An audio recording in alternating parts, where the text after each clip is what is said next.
بسم اللہ الرحمن الرحیم۔ آخر بی بی عائشہ حضرت علی سے ساری زندگی ناراض کیوں رہی؟ دوستو، حضور صلی اللہ علیہ وسلم کی سب سے چہیتی بیوی حضرت عائشہ رضی اللہ عنہا حضرت علی کی ایک بات کی وجہ سے ان سے اتنا زیادہ غصہ ہو گئی کہ پھر ساری زندگی کبھی بھی حضرت علی سے بات نہ کی۔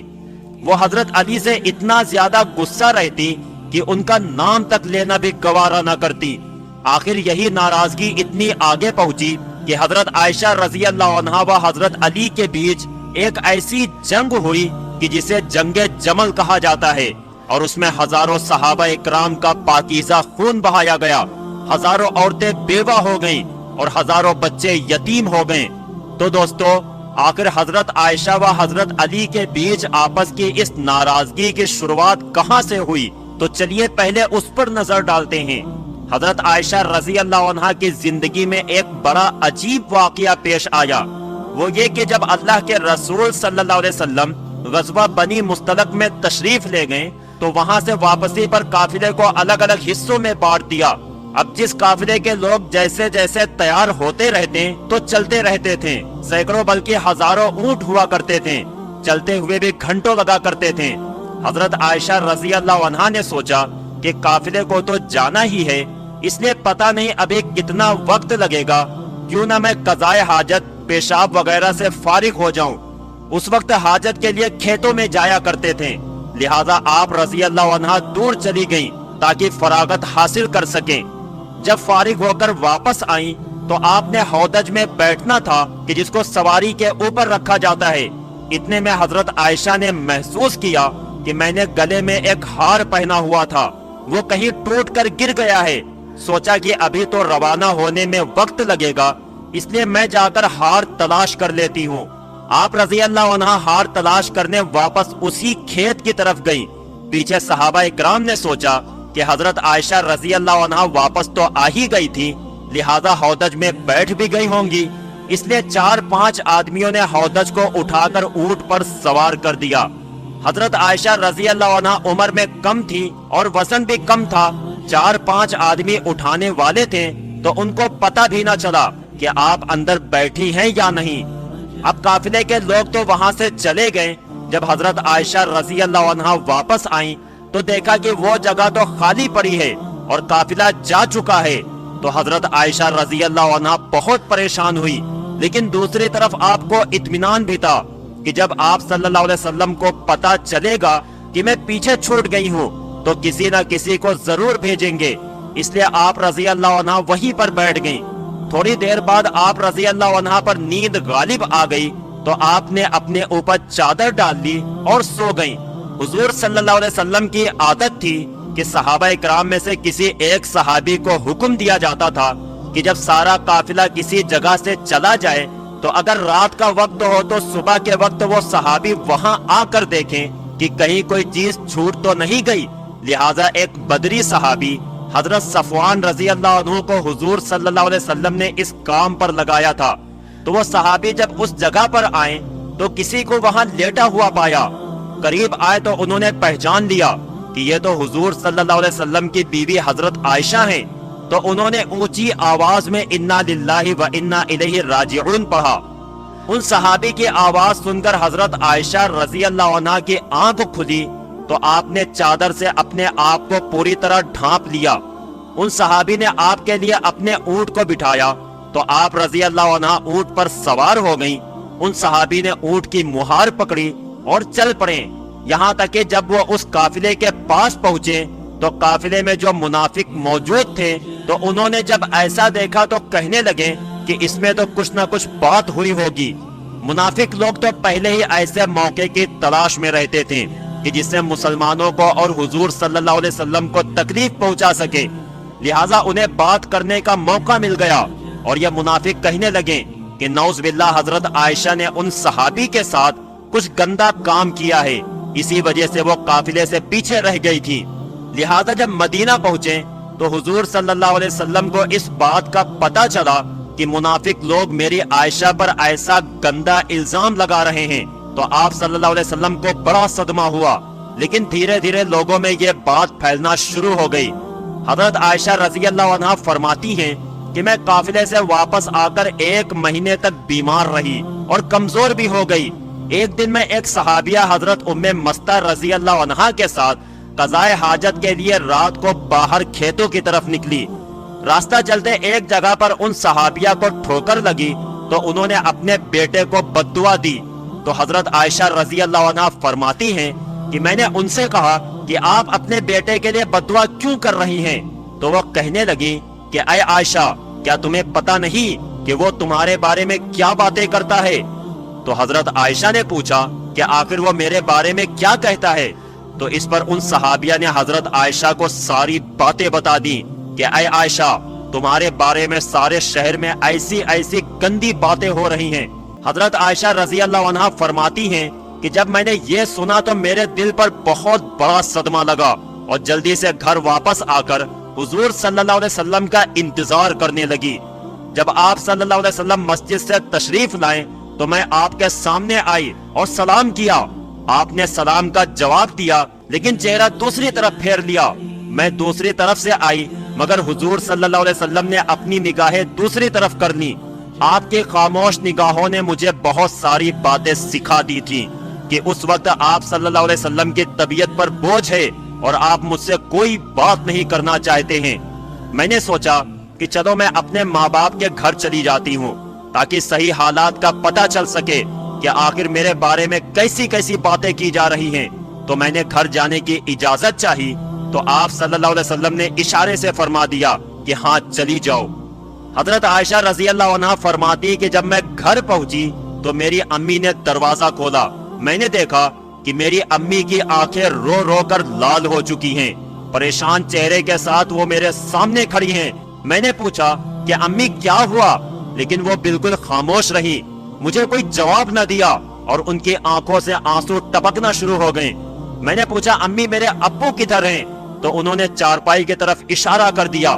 میں نے دیکھا کہ میرے ابو حضرت ابو بکر صدیق رضی اللہ عنہ چارپائی پر بیٹھے قرآن پڑھ رہے ہیں۔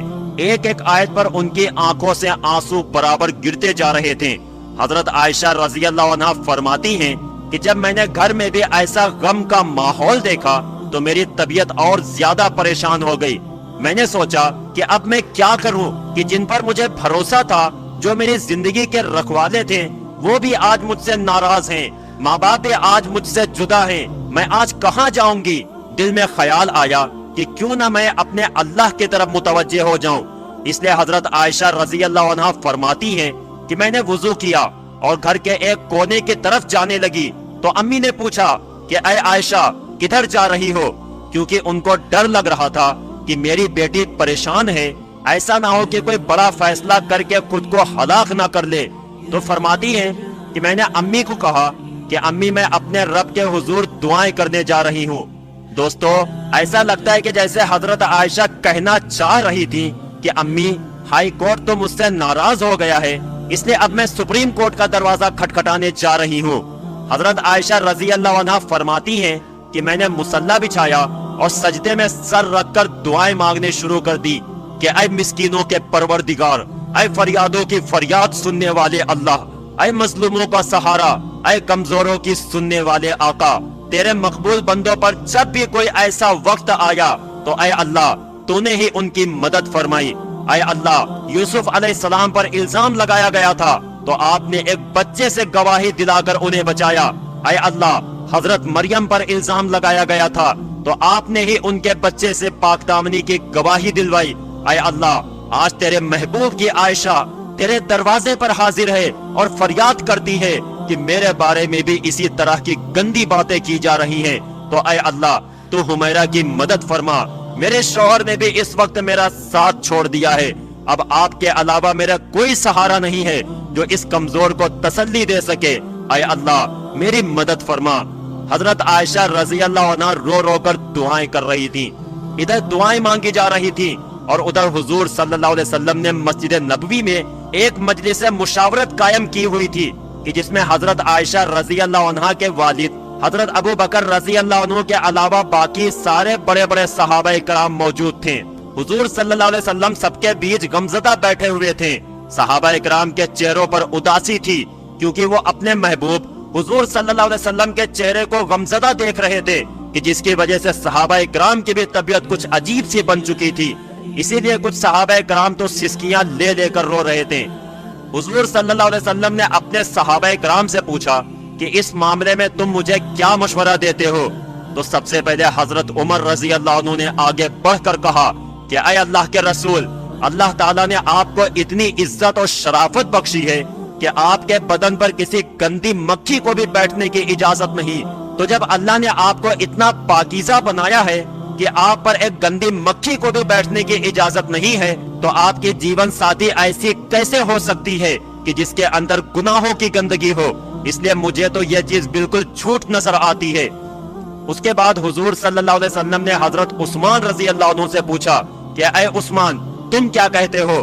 تو دوستو حضرت عثمان رضی اللہ عنہ نے اس وقت نبوت کی صحبت کا حق ادا کر دیا. انہوں نے عرض کیا کہ اے اللہ کے رسول، اللہ تعالیٰ نے آپ کو ایسا بنایا ہے کہ بادل آپ کے سر پر سایہ کیے رہتا ہے، آپ کا سایہ زمین پر نہیں پڑتا، کہ ایسا نہ ہو کہ کسی کا قدم آپ کے سائے پر پڑ جائے. جب اللہ تعالیٰ نے آپ کے ادب کا اتنا لحاظ فرمایا کہ کسی غیر کے قدم آپ کے سائے پر نہیں پڑ سکتے، تو یہ کیسے ممکن ہو سکتا ہے کہ کسی کو آپ کی پاکیزہ بیوی پر قابو حاصل ہو جائے کہ وہ ان کے ساتھ کچھ غلط کام کر سکیں؟ لہذا یہ چیز تو ہمارے وہم و گمان سے بھی باہر ہے کہ اماں عائشہ کے ساتھ ایسا کچھ ہوا ہوگا. ان کی باتیں سن کر حضور صلی اللہ علیہ وسلم خاموش ہو گئے. لیکن تھوڑی دیر بعد حضور صلی اللہ علیہ وسلم نے حضرت علی رضی اللہ عنہ سے پوچھا کہ اے علی، تم اس معاملے میں کیا کہتے ہو؟ تو حضرت علی نے عرض کیا کہ اے اللہ کے رسول، ایک بار میں نے دیکھا کہ آپ کے جوتوں میں کچھ گندگی لگ گئی تھی، لیکن آپ صلی اللہ علیہ وسلم کو اس کی خبر نہیں تھی. اس لیے آپ نے جب ان جوتوں کو پہننا چاہا تو اللہ نے حضرت جبریل کو بھیج کر آپ کو اطلاع فرما دی کہ آپ کے جوتوں میں کچھ گندگی لگی ہوئی ہے. تو اے اللہ کے رسول، جب جوتوں پر گندگی لگی ہوئی تھی تو آپ کو بتا دیا گیا، تو اگر آپ کے گھر والوں کے ساتھ کوئی ایسا معاملہ ہوتا تو آپ کو کیوں نہ بتایا جاتا؟ اس لیے مجھے یہ بات کچھ ٹھیک نظر نہیں آتی. حضور صلی اللہ علیہ وسلم پھر سے خاموش ہو گئے. حضور صلی اللہ علیہ وسلم کی اداسی دیکھ کر حضرت علی رضی اللہ عنہ دوبارہ کہنے لگے کہ اے اللہ کے رسول، اگر آپ کی طبیعت بہت زیادہ غم زدہ ہے تو آپ چاہیں تو عائشہ کو طلاق دے دیں. آپ کے لیے بیویوں کی کون سی کمی ہے؟ اللہ تعالیٰ آپ کو کوئی اور جیون ساتھی عطا فرما دیں گے. ان کی یہ بات سن کر حضرت عمر رضی اللہ عنہ تڑپ اٹھے اور کھڑے ہو کر کہنے لگے کہ اے اللہ کے رسول، آپ یہ ارشاد فرمائیں کہ عائشہ سے نکاح آپ نے اپنی مرضی سے کیا تھا یا آپ کو اللہ نے کہا تھا کہ عائشہ سے نکاح کرو؟ تو حضور صلی اللہ علیہ وسلم نے انگلی سے آسمان کی طرف اشارہ کر کے بتا دیا کہ یہ حکم مجھے اللہ کی طرف سے دیا گیا تھا کہ عائشہ سے نکاح کرو. تو اس پر حضرت عمر رضی اللہ عنہ فرمانے لگے کہ اے اللہ کے رسول، اب آپ مجھے چھوڑ دیجئے اور ان منافقوں کو چھوڑ دیجئے. میری تلوار جانے اور ان منافقوں کی گردن جانے. وہ اللہ کی پسند کی عورت کے بارے میں ایسی گندی باتیں کر رہے ہیں، میں ان سبھی کی گردنیں اڑا دوں گا. حضور صلی اللہ علیہ وسلم نے اس وقت حضرت عمر کو محبت کی نگاہوں سے دیکھ کر حضرت عمر کے غصے کو ٹھنڈا کیا. دل سے گویا کہ اللہ کے رسول حضرت عمر سے کہہ رہے ہوں کہ اے عمر، اللہ تیرا نگہبان ہو، تو نے میرے غم کو ہلکا کر دیا. حضرت عمر کی یہ بات سن کر حضور صلی اللہ علیہ وسلم کی طبیعت کو اطمینان آ گیا اور پھر آپ صلی اللہ علیہ وسلم مجلس سے اٹھ کر گھر چلے گئے. تھوڑی دیر بعد حضور صلی اللہ علیہ وسلم حضرت ابو بکر رضی اللہ عنہ کے گھر گئے تاکہ معلوم کریں کہ میری عائشہ کس حال میں ہے، کیونکہ حضور صلی اللہ علیہ وسلم حضرت عائشہ سے بہت محبت کرتے تھے. اس لیے گھر پہنچ کر آپ نے دروازہ کھٹکھٹایا تو حضرت عائشہ کی امی نے آ کر دروازہ کھولا. حضور صلی اللہ علیہ وسلم نے دیکھا کہ ان کا رو رو کر برا حال ہو چکا ہے، اور پھر گھر کے اندر آ کر جب حضرت ابو بکر صدیق رضی اللہ عنہ کی طرف دیکھا تو ان کی بھی آنکھیں رو رو کر لال پڑ چکی تھی.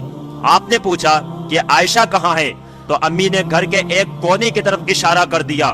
اس وقت حضرت عائشہ رضی اللہ عنہ سجدے میں پڑی رو رہی تھی. بعد میں حضرت عائشہ رضی اللہ عنہ فرماتی ہیں کہ حضور صلی اللہ علیہ وسلم جس وقت گھر میں تشریف لائے تو میرا دل کر رہا تھا کہ میں آپ صلی اللہ علیہ وسلم کے قدموں میں چمٹ جاؤں اور جی بھر کر رو دوں کہ اے میرے حبیب، یہ میرے ساتھ کیا ہو رہا ہے؟ کیا آپ اپنی عائشہ کو ایسے چھوڑ دیں گے؟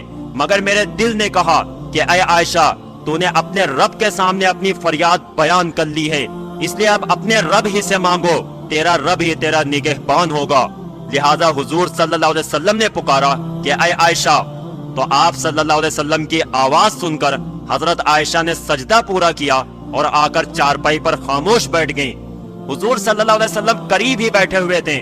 آپ نے بہت پیار سے سمجھاتے ہوئے کہا کہ اے عائشہ، اگر تجھ سے حقیقت میں کوئی ایسی غلطی ہو گئی ہے تو اپنے رب سے معافی مانگ لے، تیرا رب گناہوں کو بہت معاف کرنے والا ہے۔ تو حضرت عائشہ رضی اللہ عنہ فرماتی ہیں کہ اس وقت تک تو میں صبر کے ساتھ بیٹھی رہی، لیکن جب آپ صلی اللہ علیہ وسلم سے یہ باتیں سنی تو میرے برداشت کے باندھ ٹوٹ گئے اور میری آنکھوں سے آنسو بہنے لگے۔ میں بیٹھی روتی رہی مگر خاموش تھی۔ آخر روتے ہوئے میں نے کہا کہ اے اللہ کے رسول، میں وہی بات کہوں گی جو یوسف علیہ السلام کے والد حضرت یعقوب نے کہی تھی کہ میں اپنا درد صرف اپنے رب سے بیان کرتا ہوں، کیونکہ اے اللہ کے رسول، آج اگر میں کہوں گی کہ میں نے ایسا غلط کام نہیں کیا ہے تو آپ لوگ میری بات نہیں مانو گے، اور اگر کہہ دوں گی کہ میں نے ایسا کام کیا ہے تو آپ لوگ فوراً میری یہ والی بات مان جائیں گے۔ اس لیے میں اپنے اللہ ہی سے فریاد کرتی ہوں، وہی میرے لیے کوئی نجات کا راستہ نکالے گا۔ حضرت عائشہ رضی اللہ عنہ فرماتی ہیں کہ میں نے یہ الفاظ کہیں اور پھر حضور صلی اللہ علیہ وسلم کے چہرے کی طرف دیکھا تو آپ صلی اللہ علیہ وسلم کے ماتھے پر پسینے کے قطرے تھے اور آپ کے اندر وہ حسین کپکپی دیکھی جو وحی نازل ہوتے وقت ہوا کرتی تھی۔ پھر اچانک آپ صلی اللہ علیہ وسلم پر وحی کی کیفیات طاری ہونے لگی اور آپ صلی اللہ علیہ وسلم نے اپنے اوپر چادر ڈال لی۔ حضرت عائشہ رضی اللہ عنہ فرماتی ہیں کہ میں آرام سے بیٹھی تھی، دل میں خیال آ رہا تھا کہ اللہ تعالیٰ آپ صلی اللہ علیہ وسلم کو خبر کر دیں گے یا نیند میں کوئی خواب دکھا دیں گے کہ میں بے گناہ ہوں، مگر میرے ماں باپ اس وقت بہت زیادہ پریشان تھے۔ میں نے اپنے والد کو دیکھا کہ وہ تڑپ رہے تھے کہ وہی نازل ہو رہی ہے، پتہ نہیں میری بیٹی کی قسمت کا کیا فیصلہ ہو۔ والد کی آنکھوں میں بھی آنسو تھے اور امی بھی رو رہی تھی۔ تھوڑی دیر بعد حضور صلی اللہ علیہ وسلم نے چہرے سے کپڑا ہٹایا تو آپ صلی اللہ علیہ وسلم کا چہرہ 14ویں رات کے چاند کی طرح چمک رہا تھا۔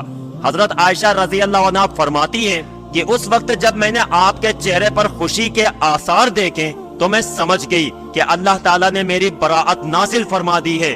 حضور صلی اللہ علیہ وسلم نے ارشاد فرمایا کہ اے عائشہ، مبارک ہو، اللہ کا کلام آیا ہے کہ تو بالکل بے گناہ ہے۔